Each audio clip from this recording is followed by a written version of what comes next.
Hey, how y'all doing out there? And what is going on? It is Thursday. It is October 17th. And slowly but surely, we are coming close to the halfway point of the season. And I don't know if it's going to get any better. I would imagine it can't get worse. But we'll put it out there anyway. This is Steve here. Just trying to see what the rest of this season has in store for us. But guess what? There are 10 games left. And while there are 10 games left, we will be here to talk to you to see what's going on and how this thing is going to work out. Hopefully, it'll end up working up in our favor. If it doesn't, hey, we'll press on and try for next year. So usually on Thursday, we come in, talk about the preview for the game and what are the keys to the game. And obviously, the main key you want to talk about is what is going on with this pass rush. This pass rush is absolutely. Got my little voice on here. That's not good. Okay, let's talk about this pass rush, man. This pass rush has probably been the worst. When you start thinking about really what's going on, it is the worst thing about the team right now. We are getting no pressure on anyone's quarterbacks. The last three quarterbacks we run into, Deshaun Watson, Marcus Mariota, and Kyler Murray, all very athletic, very good quarterbacks, move around the pocket very well. It's obvious that this defense is not meant to cover those type of quarterbacks. Now, Jared Goff comes in, who is an athletic quarterback, but is he in the mode of the last three? No. But because we have been getting an abysmal pass rush, there's no way that I think we're going to be able to stop them. And you think about the weapons they have. They do have a limpy Todd Gurley, so that's at least something you might want to look forward to. Maybe he will come up lame a little bit on this, but I just think it's going to be tough sledding as far as stopping their offense. The only chance I feel like we're going to have to win this game is to outscore the Rams. And before you start laughing and saying, how are we going to stop that defense? I don't know if you all have looked at the last few games, but the Rams defense has looked pretty pedestrian. I mean, they are okay. They gave up 20 points against a revitalized San Francisco team. And no, I don't want to hear anything about the Kyle Shanahan fan club. But they gave up 55 to Jameis Winston, who just threw 5 interceptions in the last game against Carolina. So there are little pockets of hope that lets you think maybe we may have a chance. So let's look at some of these matchups as we go. The first matchup, obviously, and we've talked about it several times, is the pass rush. Where is the pass rush? Listen, we can talk all day and all night about what Vic isn't doing. Start adding Tat McKinley to that conversation. I know we've been harping on the Vic thing because he's making $12 million, but Tat McKinley has been increasingly quiet. Listen, when you have 5 sacks in 6 games, you can't sit there and look at one person. And that's an entire group. And we kind of profiled that group. Dan Quinn promised us that we would have a much better pass rush. And so far this year, we've had no semblance of it at all. I mean, it is really one of those things where you kind of just look at it and say, you have nobody that's going to put pressure on the quarterback. Nobody. Grady Jarrett, most of the pressure on this team is coming up the middle. I was about to mention Grady Jarrett. Grady Jarrett has done an okay job. He's definitely looked good last week, had pockets where he looked good in the Philadelphia game and a couple other games, but nothing totally spectacular, because if he would, we would have more than 5 sacks or we would be disrupting the quarterback. We're not. There's one game where we disrupted the quarterback a little bit, and that was the Philadelphia game. Ironically, that's the game we won. So what do we do to improve that? I don't know what the answer to that is, because the same coach who has coached the team for the last 6 games is still in charge, and that's Dan Quinn. Now, barring some pixie dust or magic beans or some type of spell that he's going to put on these guys, I haven't seen any other reason to make me believe that that's going to change. Right now, the Falcons are in big trouble as far as truly putting pressure on Jared Goff. Jared Goff has Cooper Kupp out there, Robert Woods. I'm not sure. I think Brandon Cooks is still active right now, but a plethora of weapons to go to, and we can't check them all. I mean, so we need some type of pass rush, get Goff off his spot so he can throw some errant throws. We did it to him 2 years ago with pretty much the same defense that we have this year, probably sans Neal. So we've had the blueprint to do what we need to do. Now it's just a matter of, dude, can we find some type of consistent pressure to see what we can do to get this guy off his spot? Ken folks said we make every quarterback look like a superstar. Fire Dairy Queen. Yeah, listen, the fire talk is what it is. Right now is Thursday. So obviously they're not firing them Thursday. So I'm not getting into the fire Dan Quinn today. I'm getting into, can we get a win today? Right now, we're in desperate need of a win. The firing talk is cool after the game and minutes after and whatever. But right now they have 48 hours before, 72 hours before we get into another game. We'll save that for something else. Keelan, says little pockets, tiny. I guess you're talking about as far as pass rush is concerned. Yeah, we have yet to get a successful rush. I haven't even seen anything exotic. I haven't seen the safety come down. I haven't seen, any stunts from the line. Now, if it's going on, I guess the mere fact that those guys have so much time. You let a rookie quarterback, Kyler Murray had so much time back there. And even the worst quarterbacks in the NFL with that amount of time are going to find their way in and be able to move against a suspect defense. Next thing, as still staying on the defense, which is coached by your head coach, Dan Quinn, secondary. The secondary play all year has been pretty bad.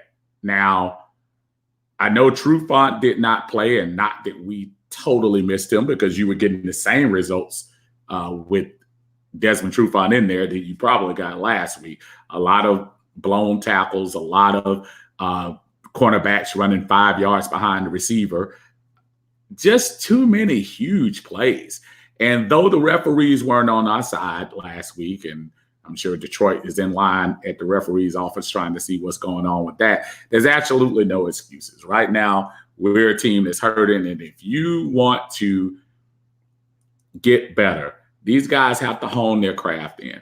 They do. They have to sit back, go back to the drawing board, because whatever they're doing, whatever scheme they're running, it's not working. I see Sheffield has shown flashes.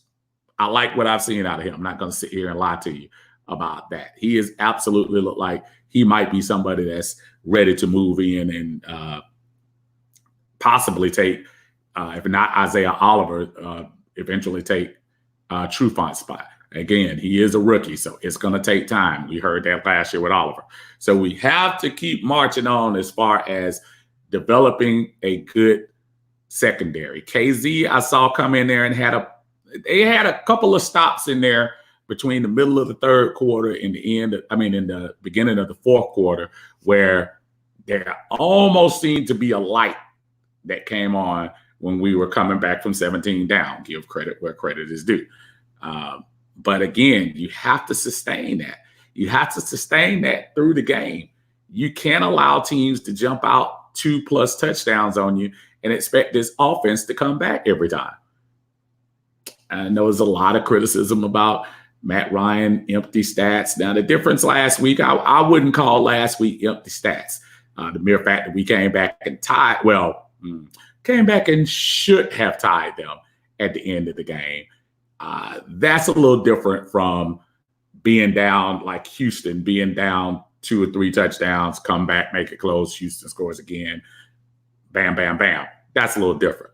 I think as far as just being able to get to a point where you can trust the secondary. Now, they went man in the second half, which I thought was interesting.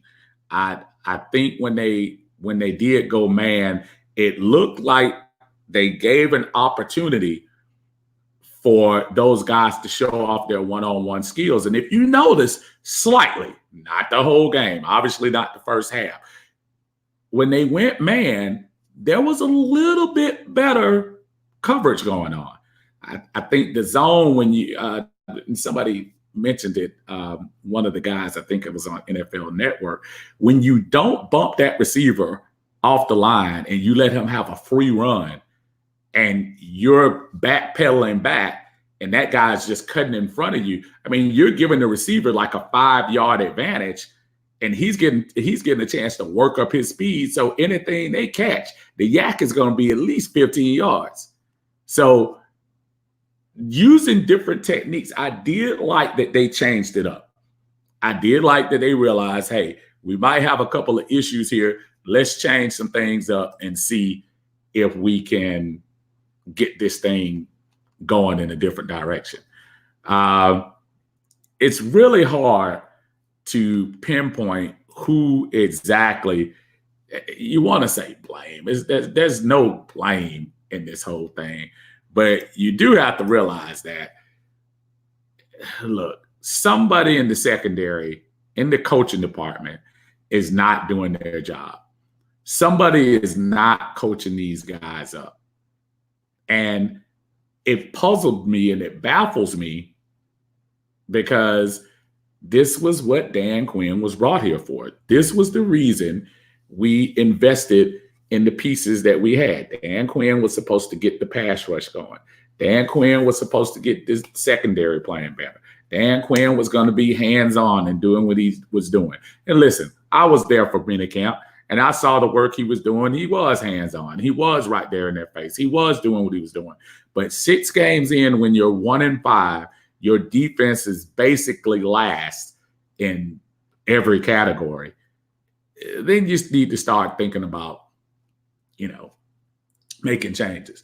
Now, I will say when it comes to Dan Quinn, obviously Arthur Blank is deciding to go in a different direction. He's going in the direction of we're going to ride this out and see what happens, as opposed to trying to make some changes in the middle of the season. I disagree a little bit.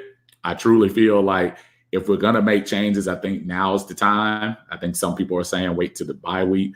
I mean, at this point, being 1-5, you have nothing to lose. 10-game winning streak, I don't think so.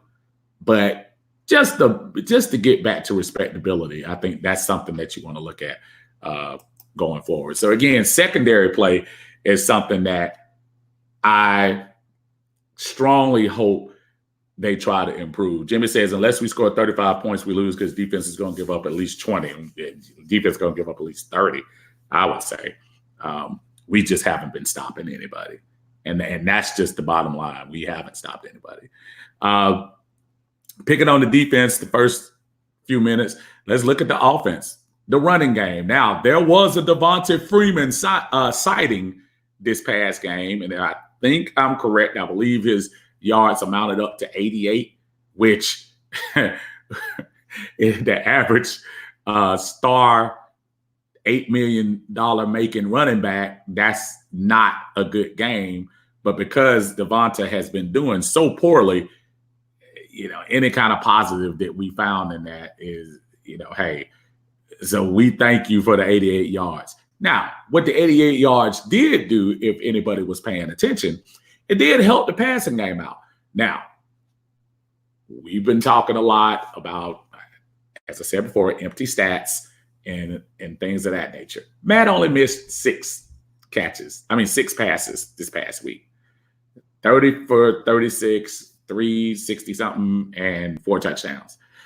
So, again, he's still a losing quarterback, so I'm not absolving him of that. But the running game, even if it's getting 3 to 4 yards instead of 1 and 2, it does keep those safeties, in place. They can't exactly dive back into coverage, because if you have a threat of a running game, they have to play up. So I do believe that was at least a better game plan offensively. Now you're going up against a Rams team whose front four includes that massive cat in the middle, who probably should have been league MVP last year. I know he was defensive MVP last year for the league, and Aaron Donald. We've got our work cut out for us, especially in the run game. Now, do I think they can be beat up in the secondary? Absolutely. And I'm not naive. I've heard the news about Jalen Ramsey being traded. By the way, I think that was a robbery for that. Jalen Ramsey is good. But for the most part, I think he's been a lot of hype. He definitely had a couple of good games, and he definitely, during the year when they made the playoffs and almost made it to the Super Bowl, definitely had some moments. But aside of theatrics and magazine interviews where he's criticizing everybody and acting like he's Deion Sanders after 1 or 2 years, what has Jalen Ramsey really done? And it becomes one of those things that are we just saying it because a couple of people said his rookie year he was that great, or are we saying it because he's been productive like that every game? I think Jalen Ramsey, even if he plays this week, I'll look for Jalen Ramsey to struggle. He's going to be in a situation where he'll be in a new scheme, and I'm not sure if he's going to be ready for this game or not. Maybe he will. I don't know.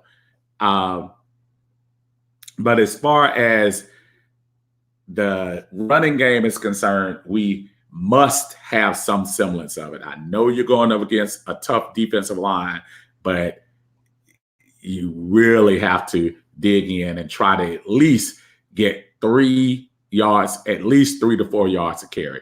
That way, you're not sending the whole defensive line free falling into our suspect O-line into this game.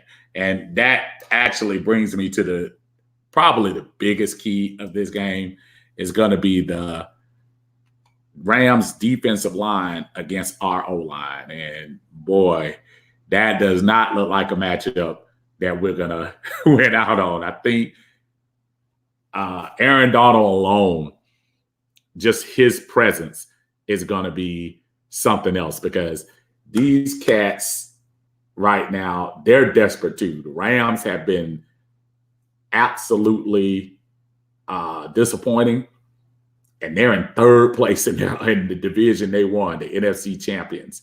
They're in 3rd place. Almost reminds me of us the year after the Super Bowl. Robert said, first of all, what's going on, my brother? Free got above 15 touches anytime he gets above 15 touches this year, which is only twice. He's averaging higher per carry. I said it before, I say it again. You have to attempt to run the ball in order to get some production from the run game, and simply don't do that. Bottom 3 in rushing attempts and 1 in passing. I literally just said that. I don't know if you just came on, but I literally just said that whole thing, Robert, just saying we have to get some semblance of a running game. You have to. And I know it's the Rams, but obviously we see some flaws in the Rams. 55 points against the Tampa Bay team that the quarterback just threw. The quarterback put up 55 on you a couple of weeks ago. So the Rams aren't the Rams they were last year. So I see some opportunity here. Now, home field advantage this week might go to the Rams, and they're used to that in their own stadium, but you have to keep putting the pressure offensively. I don't think you're going to stop them defensively. I think you're going to have to outscore these guys. And like Robert's saying, we have to get the running game going. 15 touches, 20 touches, whatever we need to do to increase the number of carries that these guys get. We have to do that. Milton, my question is, was Dan Quinn actually a good defensive coordinator at Seattle, or was his players that good to run that defense? Because what I'm saying is, if this is supposed to be a mirror defense to Legion of Boom, why isn't it working here? You said it yourself. It's the players that you have. You can have the best scheme in the world, but if you don't have the players that are going to perform and carry out what the scheme requires, then, you kind of grasping at straws there. I think Dan Quinn had shown signs in the past that he can do some things that are probably exotic. I'm telling y'all, go back and look at the last 6 or 7 games of our Super Bowl run, which includes even the Kansas City loss with Matt throwing the pick 2. The defense, once he start taking the play calling over from Richard Smith, the defense definitely played a little bit better. Now, since that time, Marquand took over the defense in 2017, did a much better job. Everybody seems to keep forgetting. I know when it's going ugly, everybody wants to make the whole thing ugly. The whole thing wasn't ugly. Back when Marquand was in charge in 2017, we actually had a pretty decent defense. So what has happened over the last 2 years? People have lost faith in the scheme. People have probably lost faith in the head coach. And especially now that the head coach is zeroing in on the defense, I'm not sure that the guys are receiving the message as they usually do. Jimmy, we don't have the same pass rush nor the corners to make it work. Calvin, we have to win on offense for every game. Defense will not win us games. Jermaine, we need a headhunter players on our defense. I think some of the disappointment that you all are talking about as far as the defense is concerned, I mean, it is. The headhunter thing that I've heard every hyperbole you can say. We need a dog. We need some prison guys. We need some tough guys, some guys who will be disrespectful. No, we need some good players. I say all this right here and all the and because listen, let's keep it real, keep it 100. Wasn't that tax thing when Tack McKinley was drafted? Wasn't that the thing that they were saying about him coming out of UCLA? Had a little rough edge on him. Definitely had a little bit of discipline issues at UCLA coming in. We remember the draft night. Everybody was, that's the anti-Vic Beasley, so he'll do this. Last I checked, Tack isn't productive either. So the headhunters, the rough guys, the street boys, the whatever, however you want to do it, I care less how you are, as long as you go out there and win. I didn't see J.J. Watt out there with a gold chain on. I haven't seen him saying he's from the streets or whatever, but all I see him do is tackle folks. I haven't really seen Aaron Donald out there with a lot of, rah-rah, beat your chest and all that stuff right there. They're just good players. We need some good players in here. And we need, more importantly, coaches / GMs who can identify good players. I know I heard all the drama about Kaminsky coming in, and everybody was saying he's a diamond in the rough. And yes, sometimes you need to shine it off and give him a little opportunity. Well, this is the opportunity. Let's see if some of that promise that was shown in preseason can come to fruition this year. Because right now we're grasping at straws. We need every and anything to do. Robert said a big issue that I have, I think, is overlooked is losing a huge body in the middle of the defense. That last time we had success on defense, we had 340-pound Poe next to Jarrett, and that's legit. That's a very legit point that you brought up. I think that's why they call themselves drafting Sanat. Obviously, he's not living up to what they thought he was going to do up there. Yeah, Dontari Poe absolutely made a difference in the middle of that defense. And having he and Grady there together, yeah, they were pretty much suffocating in there. Jermaine, I hope we just don't get embarrassed like Tennessee and Houston did to us. Well, right now, I mean, I think it's really mental, fellas and young ladies. It's really mental. Right now, you're on a 5-game win. You're on a 5-game losing streak. So all the look in the mirrors, all the let's do something different, all the let's shake it up, all that's great.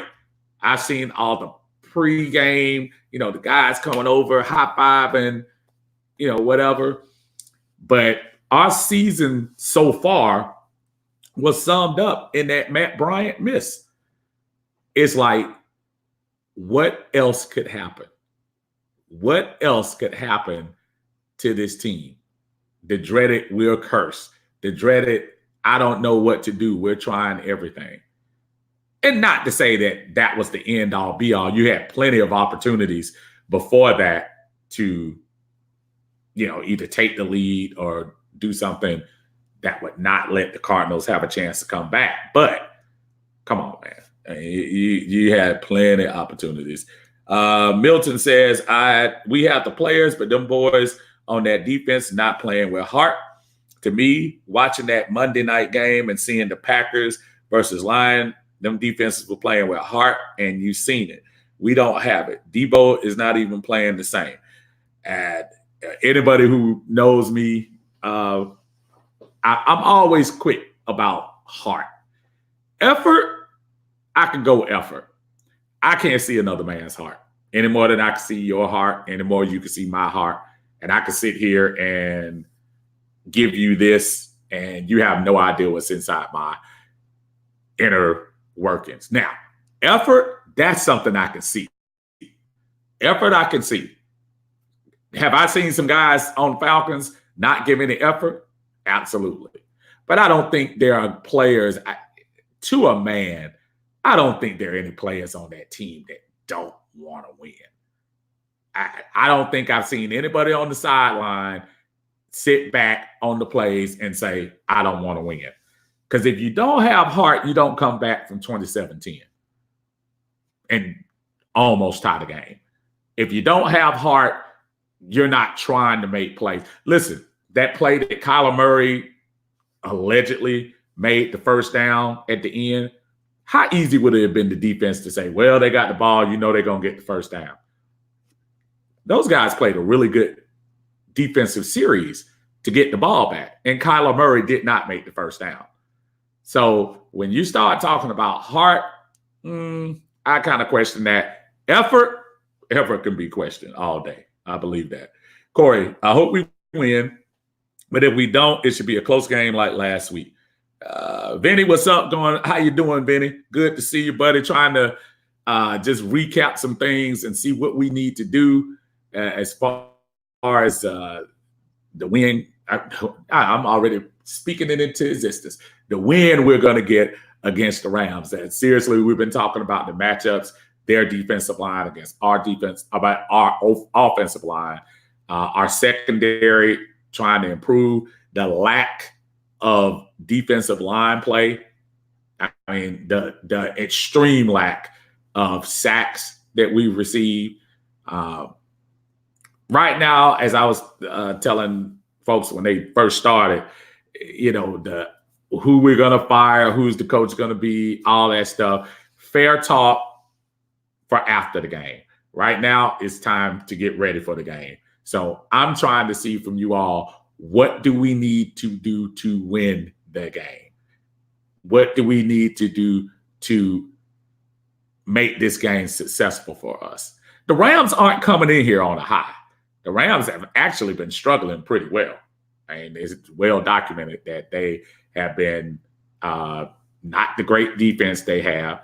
Now, golf, given time, can eat you up, but they have been struggling as well. This is not a great Rams team coming in here, but neither was Tennessee when they came in here. So let's see how it ends up going out. Jermaine, at least I traded for Hooper on my fantasy. His points have been huge last couple of weeks. I have Hooper on my fantasy team too.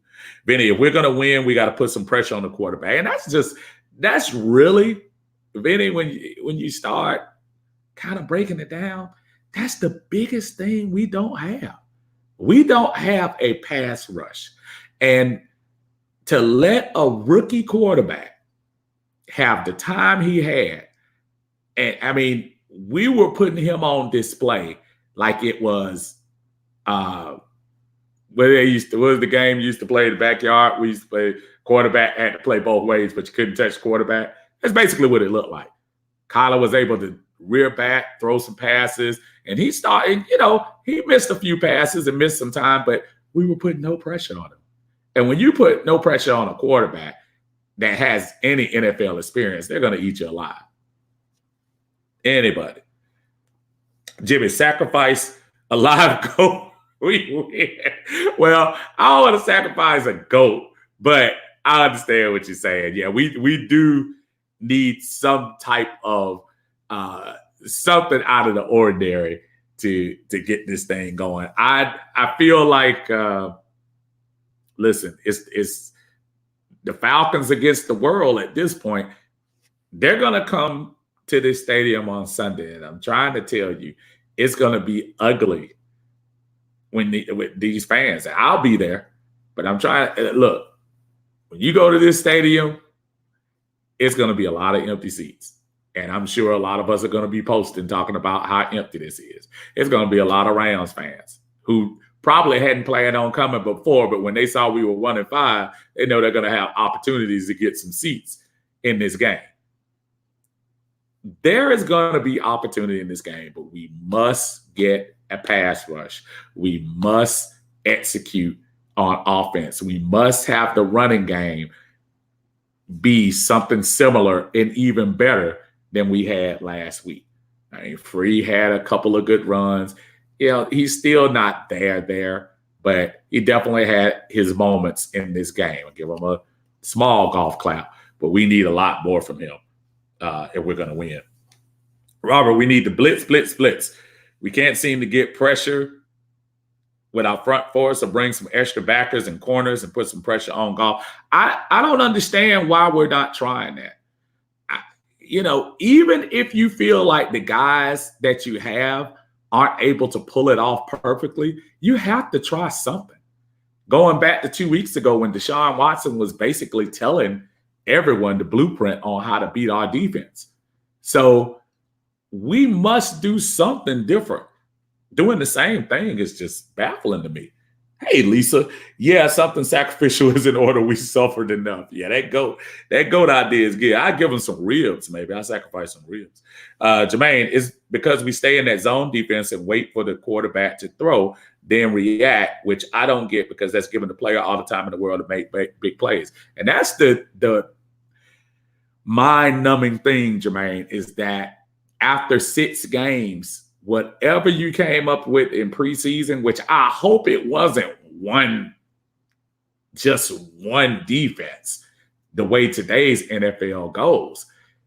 You design one defense and you're saying to yourself, well, we're going to go back and correct. And the corrections aren't being made. And not only are the corrections not being made, it's almost like it's getting worse.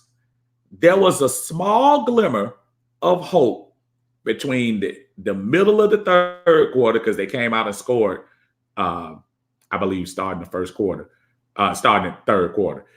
In between the middle of the third quarter to the beginning of the fourth quarter, where we got a couple of stops in a row and we scored and closed the gap, where I thought, okay, they're going to that man. And in the man, Sheffield played up. Had some good play. They actually had Oliver out there a couple of times, and he gives his penalty that he always does. But at least they were showing signs that maybe that was something different. So I did like that. I did. Jermaine said we scared to blitz. Well, you know what? I don't even think we're scared to blitz. I'm not sure if we have the ability to blitz. I don't. I think we have some semblance of a push in the middle. Davison has been actually, I don't know if y'all been watching Davison. Davison has actually played pretty decent when he's in there. I kind of see him definitely giving a push from up the middle. The problem is you're getting nothing from your edges. Absolutely nothing.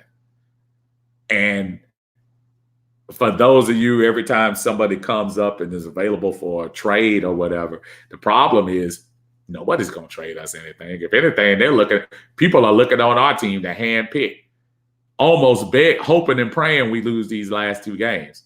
Because if we lose these last 2 games, we will have to think about that.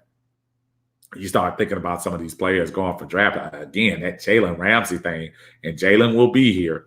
That's highway robbery, man. 2 first-round picks. Is he all that? I don't think so. Kind of reminds me of the cat from New Orleans. Had a really good rookie season, but he hasn't balled since. He definitely didn't ball last year. I don't know. Devondre Campbell looks like a lost puppy dog. It drove me crazy. Yeah, Devondre had a very bad game. And the funny thing was, Vinny, going into this year, I thought he was somebody, because Devondre is fighting for a contract too. He's in the same boat as Hooper. I mean, those cats are trying to get a contract. I'm pretty surprised his play has kind of dipped like it has. It's bothering me that it seems every coach we have refuses to make any adjustments, or so it seems. Mike Smith and Quinn will stick with a failing game plan until they're fired. I can't even argue that. I mean, what is there to argue in that statement? Mike Smith's time just ran out. And I think what we're seeing right now is Dan Quinn maybe fading out a little quicker than Mike Smith. Or is he? Because Mike Smith came in 2008 and left in 2014. So he got 6 years. Maybe we're seeing the signs early with Dan Quinn and probably need to pull the trigger a little bit earlier than normal when we start talking about that. The last point I definitely wanted to bring up when I started talking about the keys to the game, penalties, man. Penalties are absolutely killing us. Now, there weren't as many holding penalties this week. Jamon Brown, give you a little credit, didn't get 2 or 3 in a row and kill the drives like he did last week. But the penalties are absolutely killing us. Now, the referees deserve some credit on a couple of those. That fair catch interference, man, somebody's going to have to break that down and tell me what's going on with that. I don't get that call. That call right there, that was a game-changing call. Falcons get that ball back. I think we have a different ball game and a different outcome. And the refs made some very interesting games. And I think had Atlanta been 5-1 and Arizona been 3-1-1, I think the NFL would have spotlighted and looked at that game a lot more, because you're not going to convince me that Kyler Murray made the first down, and you're not going to convince me that that play was fair catch interference. And a guy calls fair catch and runs up 10 yards. Our player stops because the player misjudges the ball, but that's a penalty on the defense. I don't understand that. That was just horrendous. Robert Price, I think he is that good. He's a big physical cornerback. Sure tackler for the most part, too. He's only 24 and considered the top corner in the league. Well, he didn't show up last year. That's all I'm saying. And yeah, we're way too quick to crown people now. I think this is Ramsey, what, 3rd year or 4th year? Might be 4th. Way too quick to crown people. And I think he's good. I think he's more than good. I think he's very good. I just think the last year or two, he hasn't backed that up, almost like Josh Norman. Josh Norman, before he got his contract, was playing lights out. And then all of a sudden he kind of went down. Now, I'm not saying Ramsey isn't a very good player. I'm just saying I don't see all the big hype about him. Is he two number one draft picks worth?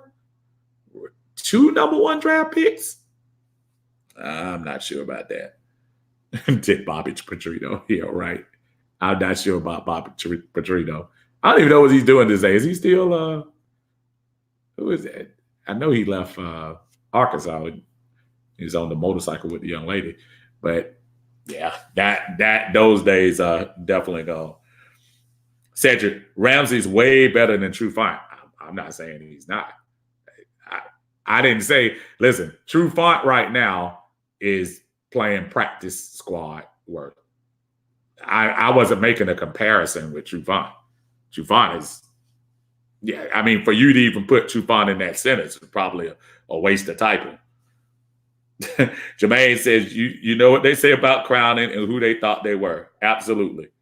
Philip said, yes, he's worth 2 first rounders. Okay, I guess we disagree. Maybe so. I think I'm not saying he's not good. 2 first rounders? Is he a game changer like that? 2 first rounders is somebody that by himself can affect the game. Khalil Mack, yes. When they made that trade for him. Absolutely. Game changer on defense. Absolutely. Ramsey, I can see a first rounder, especially because of his youth. But, whoo, that's a big price. That's a big price. I don't know. Phillips said True Font a slot cornerback on any other team. Might be on the bench in another team. I think True Font's days just passed him by. And I also think True Font maybe that shoulder, was it a shoulder? No, his was the shoulder. Maybe that thing bothered him a lot more. Maybe he's not the same player that he was. Every time I see True Font, he's running behind somebody. He had one good game against Philadelphia. I give him credit. He played his butt off against Philadelphia. But then he reverted right back to the same player the next game. I don't know.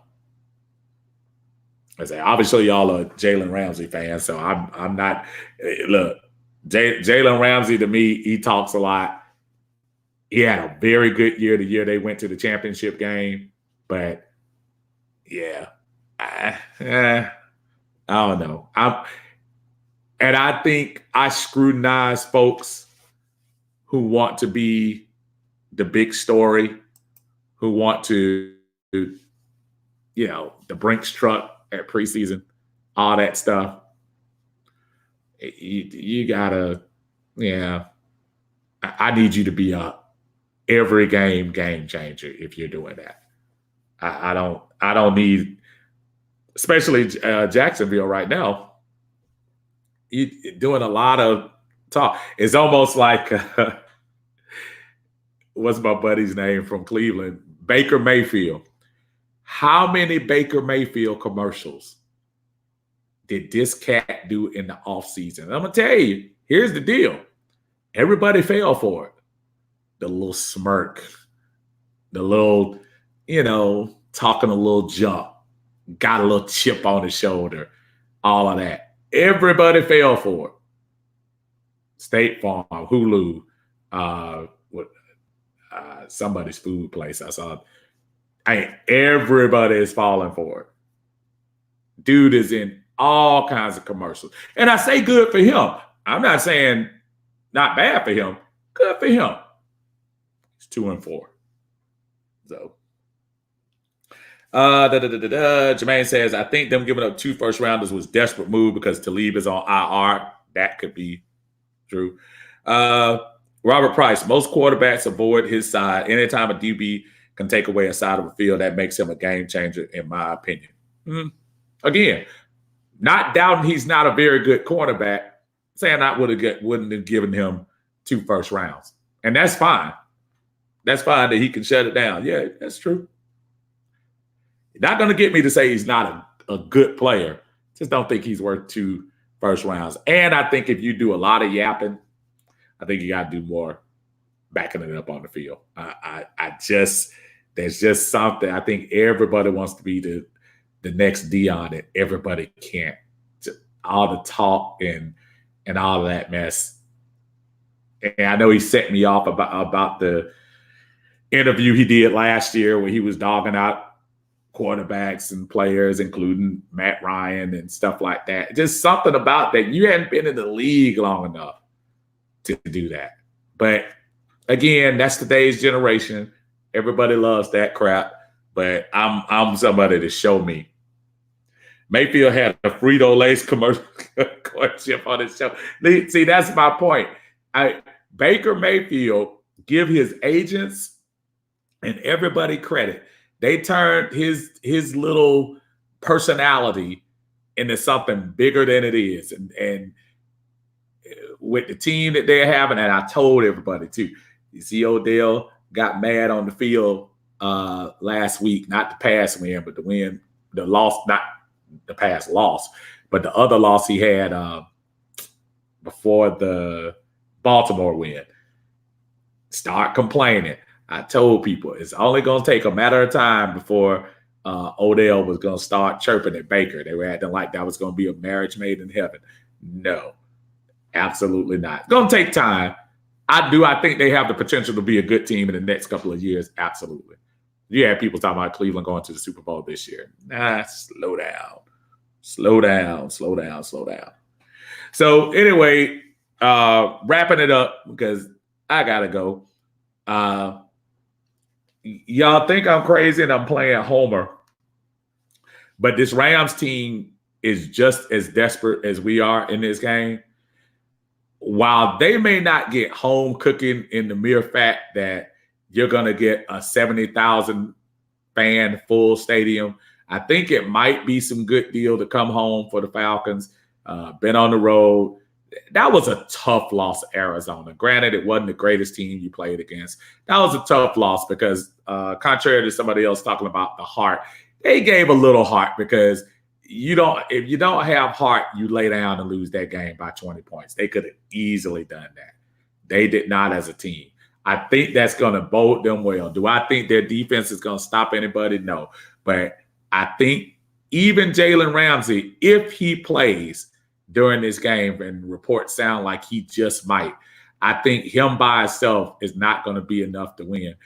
Obviously, Matt has found a very good target in Hooper in the middle. Hooper has silently been playing some of the best tight end ball going on right now in the NFL.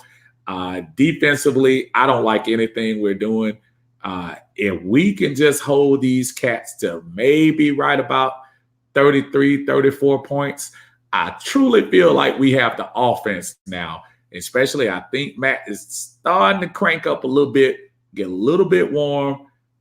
Even with the pressure in his face, he's still getting some passes off, starting to look down, to stop looking receivers dead in their eyes.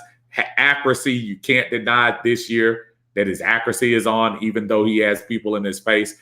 I'm looking for the Falcons offense to show up this game, not their defense. So call me a fool, call me whatever you want to call me, but I think it's going to be a Falcons win this week. I think it's going to be very high scoring.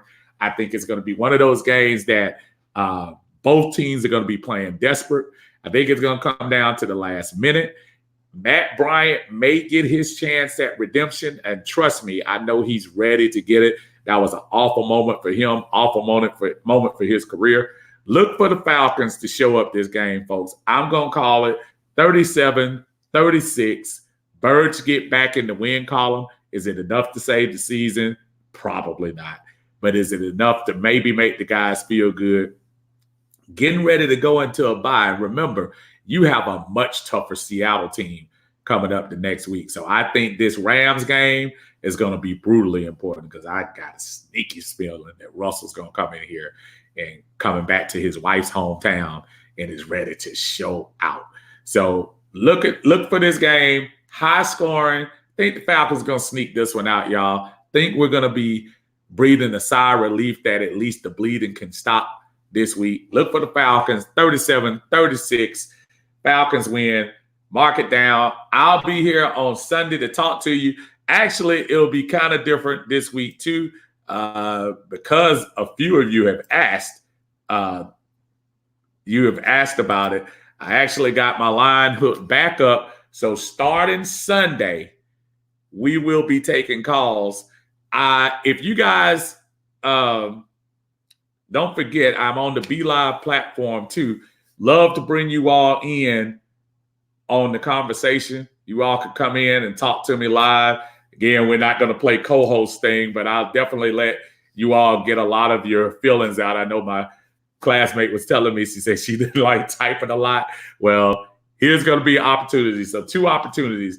One, you can join me on Be Live on the camera, that we can talk about it after the game. And 2, that's the phone number, 1-866 DJ I'll be here Sunday, probably close to about 6:30 or 7 o'clock, because I will be at the game, hopefully rooting these guys on to a win. So we will see you all on Sunday. Be cool. And no matter what, man, listen, win or lose, because I'll be here next year and the next year, and hopefully, God willing, next year after that.